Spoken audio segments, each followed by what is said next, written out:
Yamaha Aerox 155 version 3, 2025 model at ito po ang glossy blue color. Standard version po ito. Silipin natin ngayong araw. Tara!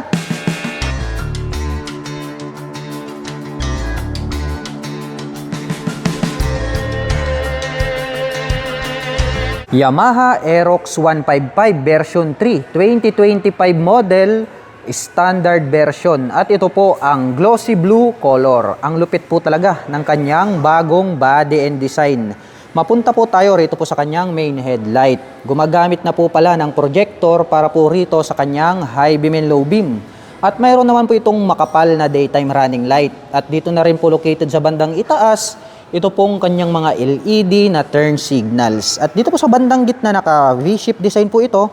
Kaya matangos po ito pong kanyang nose at ang kagandahan niyan, ito pong kanyang front face cover ay nagkaroon po siya rito ng touch ng carbon. Kaya talagang more attractive siyang tignan. At dito po sa bandang itaas, naka V-shape design po yan. At meron po tayong makikita rito na Yamaha logo. Meron po siya ritong Aerox na decal at meron pang decal dito po sa bandang dulo. At kung ating pagmamasdan nito pong kanyang side profile, ay matutulis ang pagkakadesenyo nito pong kanyang front face cover. May makikita po tayo rito na Yamaha decal. At may decals pa po siya rito na lining at may nakalagay naman po na Aerox. At may nakalagay naman po na decal na BBA, also known as variable valve actuation dito sa bandang ibaba. At mayroon pa pong decal ng Yamaha dyan. At ito pong kanyang handlebar cover, mayroon po itong smoke type na little visor. At may nakalagay naman po rito na blue core. At pagdating naman po rito po sa kanyang front suspension, ito po ay gumagamit ng traditional telescopic fork na black color. At ito pong kanyang front fender ay maporma din ang kanyang dating. At ito po ay gumagamit ng single rotor disc brake with single pot caliper. At ito po ay naka-cast wheel. At ang sukat po ng kanyang gulong rito po sa harapan, ito po ay mayroong sukat na 110 by 80-14. At ito po ay naka-tubeless na. Mapunta naman po tayo rito sa bandang itaas. Silipin naman po natin ito pong kanyang fully digital meter panel display. Bago na po ito pong kanyang digital meter panel display. Mayroon po siyang Yamaha sa bandang itaas. And then nandun naman po sa bandang gilid, ito pong kanyang mga light indicators. At meron po tayong makikita na Yamaha logo rito po sa bandang gitna. Ang forma din po nito pong kanyang digital meter panel cover. At pagdating naman po rito sa kanyang mga button selectors, mayroon po itong high beam and low beam, turn signal selectors at ang kanyang horn. At mayroon po siya ritong menu button. Habang dito po sa kabila, mayroon po itong hazard button, electric starter. Itim po ang kulay nito pong kanyang mga handle grip. At chrome color naman po ang kulay nito pong kanyang mga brake levers. At ito pong kanyang stock na mga side mirrors, dahon type po siya. Saktong-sakto lang naman ito pong kanyang side mirrors. At pagdating naman po sa kanyang ignition, ito po ay gumagamit ng mechanical key with shutter lock key for safety purposes. At included na rin po rito yung kanyang fuel at set button.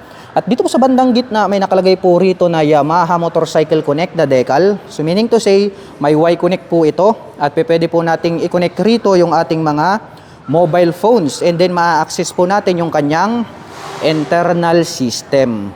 Silipin naman po natin ito pong kanyang front pocket. Bago na rin yung kanyang design, ngunit ganun pa rin yung size, no? Halos di magkasyang mobile phone dito. At ang kagandahan niyan, ito ang bago. Naka-USB Type-C port na po siya. Fast charging na po pala. Ito pong kanyang charger. Kaya gagamit na lang po tayo ngayon ng USB cable, ay makakapag-recharge na po tayo ng ating mga dalang mobile phones and then gadgets. At ito pong kanyang fuel tip ay located dito po sa bandang gitna. At ito po ay mayroong fuel tank capacity na 5.5 liters. At mayroon naman po itong fuel consumption na 45 km per liter. At napansin ko lang, bago na rin po pala yung design dito po sa kanyang gilid dahil nagkaroon po siya rito ng pins at deep lines. At meron pa po yung touch ng carbon. At ito pong kanyang pillion board, mahaba po ito at malapad din. At mayroon naman po itong rubber cover on top na anti-slip. At ito pong kanyang side profile, may mga deep lines dito. And then may mga naka-emboss. At meron po siyang honeycomb grill design dito sa bandang gitna. At ito pong kanyang upuan ang forma po nito pong kanyang seat cover. Black color po ito at matibay po yung kanyang pagkakatahi. At malambot po ito. Kaya komportableng sakyan. At ngayon ay sasakyan naman po natin itong pinakabagong Yamaha Aerox 155 version 3 para maipakita ko po sa inyo kung gaano nga ba ito kataas. Para po sa mga magtatanong, ang aking height is 5'6". Makikita nyo naman, lapat na lapat yung aking mga paa. Kaya masasabi ko na talagang komportable po ito para sa mga tulad ko na 5'6" in height. Ganito naman po siya sa side view. At sa tansya ko naman ay kayang-kaya po itong i-manage na mga 5'2" and above. At siya nga po pala sa lahat po ng mga maglalabas ng panibagong Yamaha Aerox 155 version 3 at naghahanap po kayo ng rear carrier, top box, side panners o di kaya crash guard, helmet, ay meron na po akong inilagay na product link dyan po sa description box sa ibaba. Pakicheck na lamang po para hindi na po kayo mahirapang maghanap. Buksan naman po natin ito pong kanyang upuan para masilip natin itong kanyang underseat compartment. Maluwag po ito pong kanyang compartment. At sa tansya ko naman ay kasyang-kasya po rito ang isang full face helmet. At marami na rin po kayo ritong mailalagay na mga personal na gamit. At dito po pala located dito pong kanyang battery compartment kaya mataas po, no? Pwedeng ilusong sa baha. Close po natin ito pong kanyang upuan.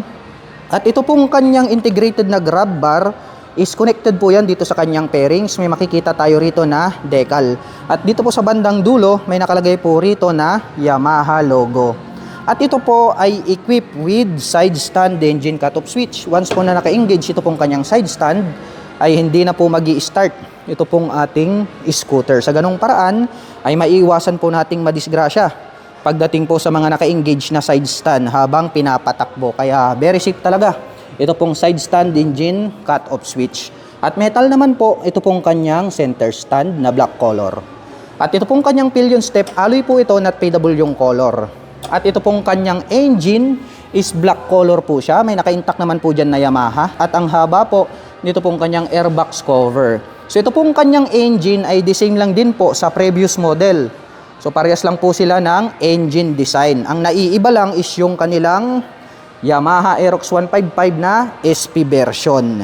At pagdating po pala rito po sa kanyang rear suspension, the same lang din po ito pong kanyang rear suspension dun sa ating previous model.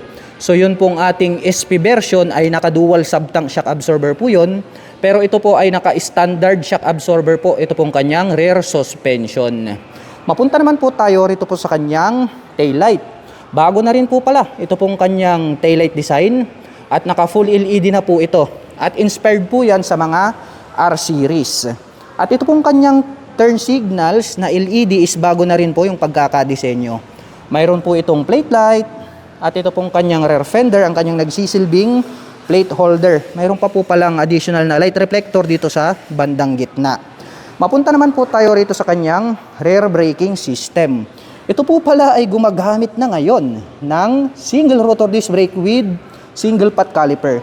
Kung before, ito pong ating Yamaha Aerox 155 na standard version ay naka-drum brake. Ngayon po, sinagot na po yung inyong kahilingan na sana ay gawin ng disc brake itong likuran. Ngayon, ayan, naka-disc brake na po siya. Dito sa likod, hanggang rito sa harapan.